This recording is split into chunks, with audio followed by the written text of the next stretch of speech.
sind jetzt am Stand von HEYLO. Das ist nicht weit weg von Elektra, das gehört zur gleichen Gruppe, nämlich auch zu Karimali. Aber HEYLO ist technisch ganz was anderes. Wir reden von Induktion. Induktion ist wahrscheinlich die Technologie, die wir in 5 bis 10 Jahren in vielen Maschinen sehen werden, einfach stromsparender. And we have Dennis, who's like the UK distributor of HEYLO, and he's gonna introduce us to HEYLO and what's in the game-changing technology. Okay. Hi guys, my name is Denis. I work for HEYLO. I'm doing the UK distribution. So HEYLO in a nutshell is basically a boilerless coffee solution. So we don't put steam boilers in our coffee machines. That is basically the game changer. And we use induction to heat up the water.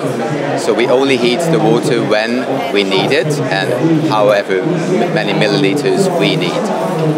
For a double shot, you usually need 60 milliliters of water, and that's quite small. So we save a lot of energy. I can show some data, a bit more data later. But basically, it's a completely different logic of making espresso.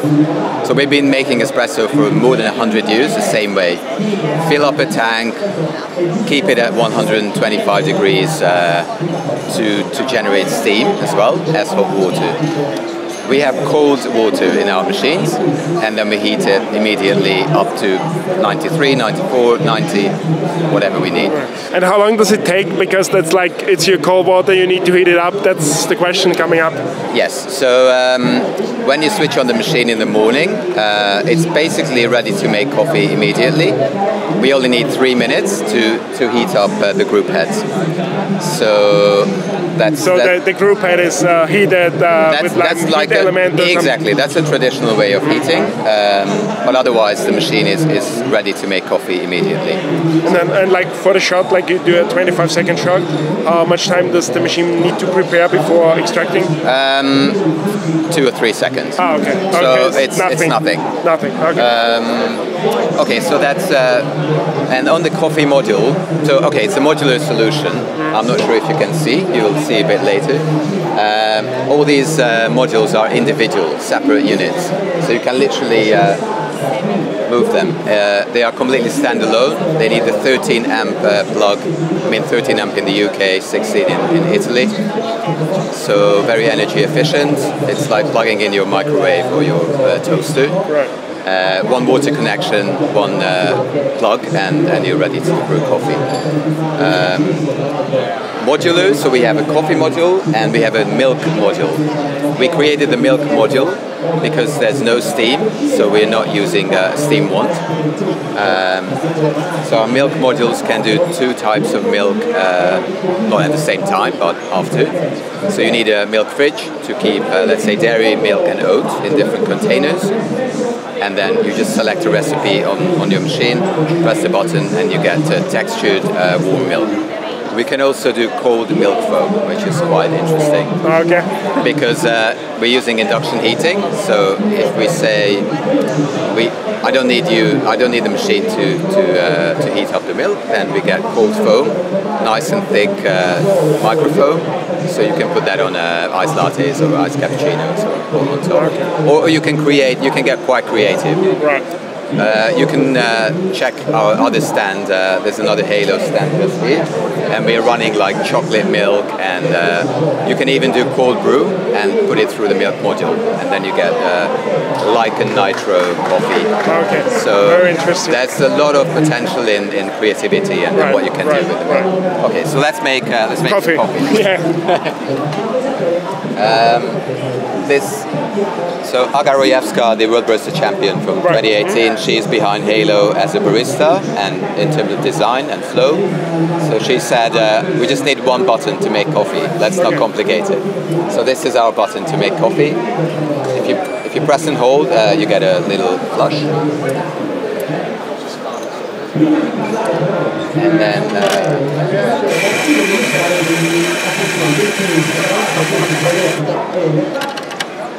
I just need to tap a bit.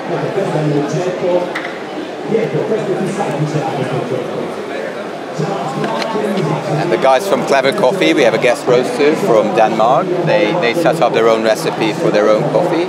So when you're ready, you just press this button, and then you're brewing coffee. Maybe you like if you want to check on the the screen, top. you can follow the temperature and the pressure profile.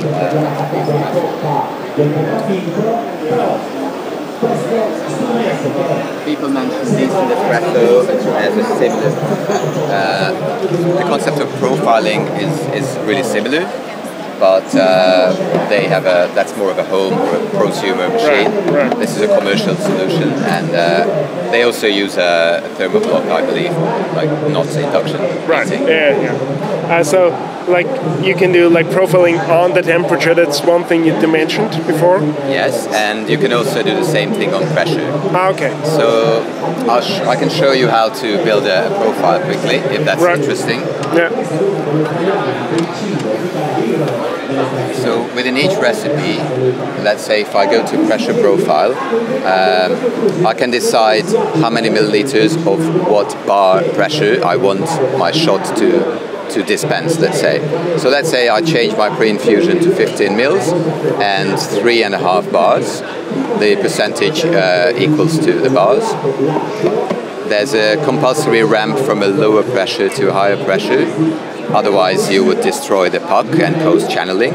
So that's like minimum 10 milliliters. And then say, I don't know, let's go crazy. Let's do 57 milliliters of like the main extraction with 9 bars.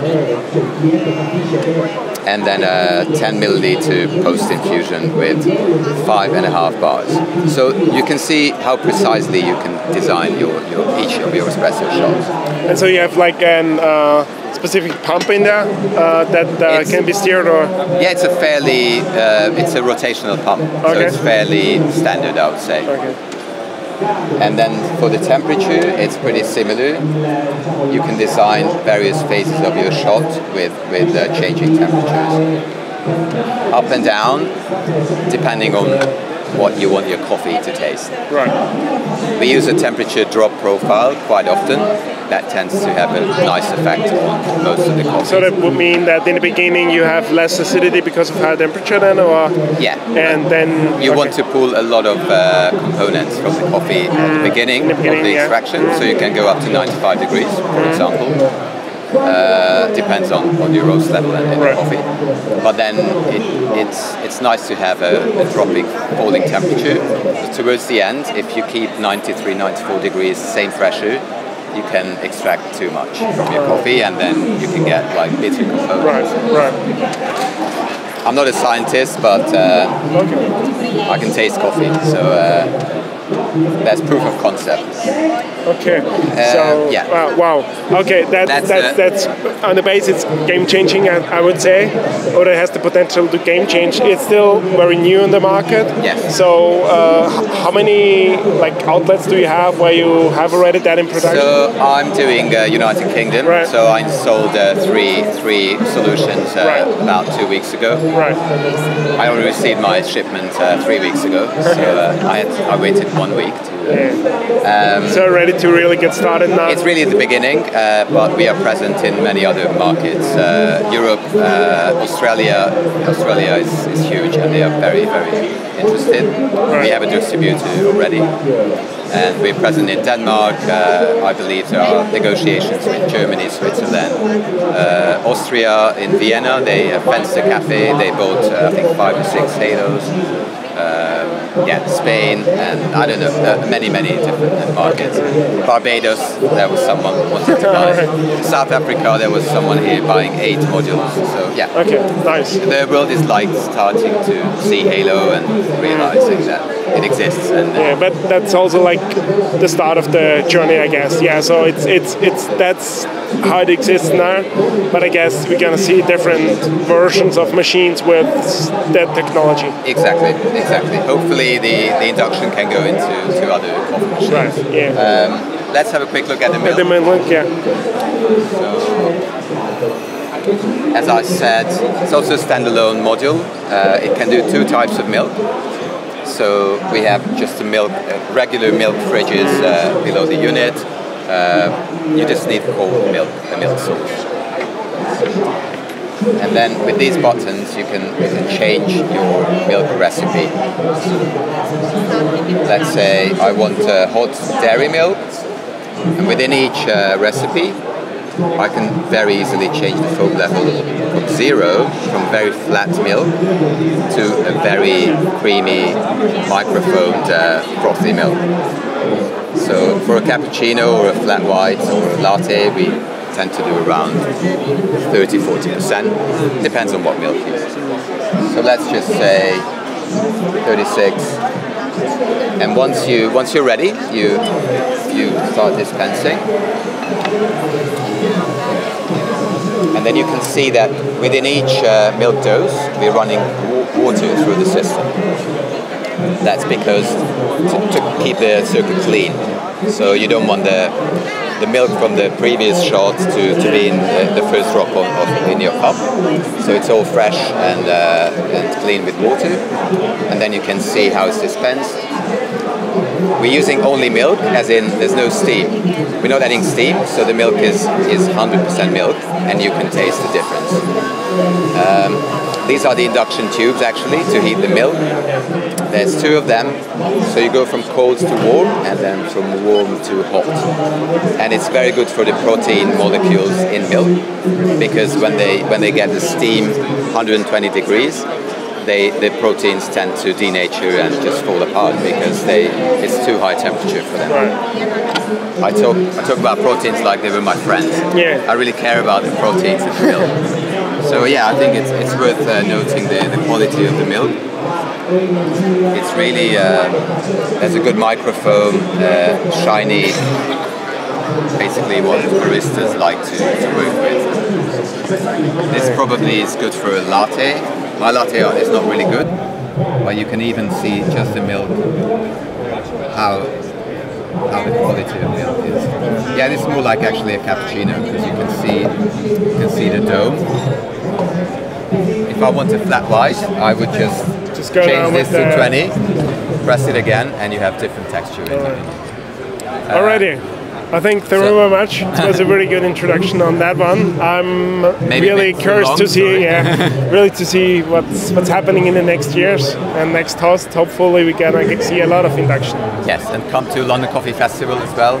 We always exhibit there, so I'll see you guys around. Okay, thanks. Thank you very much. Thanks.